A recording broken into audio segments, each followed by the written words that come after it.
अमरीका की आज़ादी की 250वीं सालगिरह उत्ते सदर डोनाल्ड ट्रंप ने अमरीकी फौजी ताकत बारे खुल के गल की।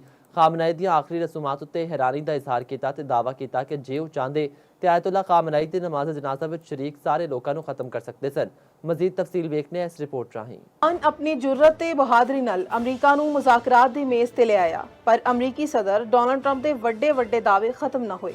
अमरीका की आज़ादी की 250वीं सालगिरह की तकरीब नाल खिताब करदियां वो अमरीकी फौजी ताकत ते फखर का इजहार करते रहे। ईरान खिलाफ हमलियां ते वेनेजुएला के सदर निकोलस मादुरो नूं गिरफ्तार करन दी कार्रवाई का भी जिक्र किया गया। सदर ट्रंप ने अपने खिताब विच अमरीकी मुआशरत, कारोबारी शोबे ते अपनी हुकूमत दी कामयाबियां दी तारीफ की, जबकि कम्यूनिज्म ते सख्त तनकीद भी की।